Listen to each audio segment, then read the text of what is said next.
Thank you so much for checking out this free video. If you don't mind, please click like and subscribe. I know that a lot of people don't like hearing about ratings, but sometimes it's an important story, and this is one of them. So we had another 4-hour Dynamite / Collision on Wednesday. And, you know, your average weekly, this was up, this was down, raw number weird, blah, blah, blah, whatever. But this one, so they have had, Collision is normally Saturday, but there's always something going on.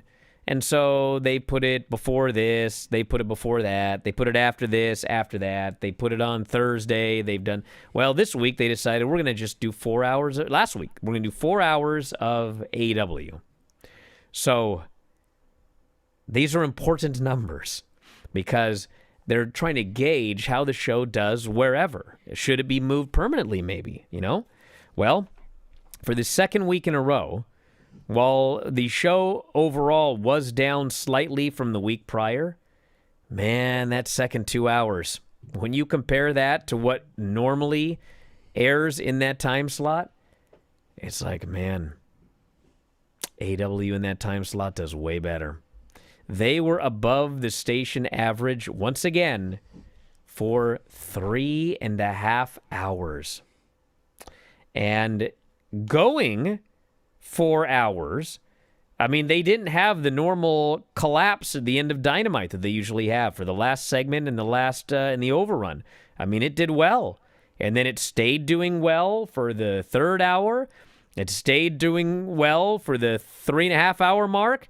And then when it did fall at the end, the last half hour did fall, but it still only fell to the station average. So I'm not saying that I think they're going to permanently go to 4 hours, but I think they're going to probably do this more often.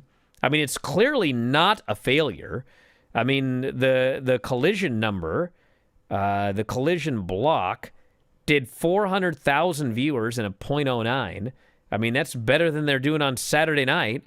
So, yeah, I don't think that this is going to be the final time we ever see this. And the show next week is 2.5 hours. And the show going 2.5 hours is probably going to lead to the first 2 hours doing better than it would do at just 2 hours. Because for whatever reason, when the show is only 2 hours, it always falls off in the last 15 minutes and overrun. And it didn't do that when we had a 4-hour show, so we'll see what happens. But, man, that's a long time to watch wrestling on a Wednesday night. Yeah, and I would think, generally speaking, they usually don't do the station average from 11:30 till 12 a.m. on a Wednesday night, so the show did well. Well, I'm talking the time slot average. Okay. So, like, if normally from 11:30, normally, like, I think normally when Dynamite goes off the air, I don't know what follows Dynamite, but normally it drops to, like, 250, 300,000 viewers or whatever. And with Dynamite / Collision on, I mean, it was like 450 or something. It was like double whatever follows Dynamite normally. Dynamite did double that in that second 2 hour slot until the last half hour. So it's something to look at. And it would be one thing if, like, it just did better than what's normally there, but it actually did better than it does on Saturdays. So we'll see what happens. Private Party, according to The Observer, their contracts are up very soon. Does anyone think they will renew? Anybody? I don't think it's looking good. They literally have not been seen since, I mean, this is just the weirdest story. Like, someday I hope Tony writes a book. Even though if he does, I don't think he'll ever actually tell any of these stories the way they actually happen. But, like, for those that don't remember, the Young Bucks were the tag champs. And, like, there were a bunch of teams in line. Like, there were, like, 4 teams, I was told. Like, who's going to beat the Bucks? Maybe it's this team, this team, this team, this team. One of them was the Outrunners. But what happened was they did a Young Bucks Private Party match. And I think it was like a non-title match or something. But it was freaking awesome. I think it was a pay-per-view match.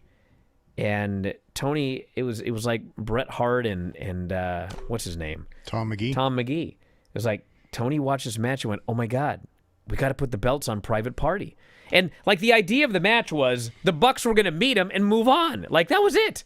But, like, he saw this match and he was like, we got to put the belts on him. So they win the belts and then did nothing. They're, like, on Collision facing the Crew, and they're just nothing. And after doing nothing for a long time, like, they did not capitalize on this title win at all. And then the Hurt Syndicate beat them, and we never saw them again. Just vanished off the face of the earth. And now they're... Have you grabbed your F4WOnline.com shirt yet? Well, we got a bunch of them. They're up in the store right now. F4WOnline.com/shirts. You can grab your -5 stars shirt, your Dave Meltzer Wrestling Observer shirts, even the brand new After Dark Radio shirt. You love Granny? We have Granny's Gang shirts. Have you ever won a shoot battle royal? Probably not, but you can tell people you did. So check out the store. All of these great shirts and more. It's through Pro Wrestling Tees. F4WOnline.com/shirts. That's F4WOnline.com/shirts.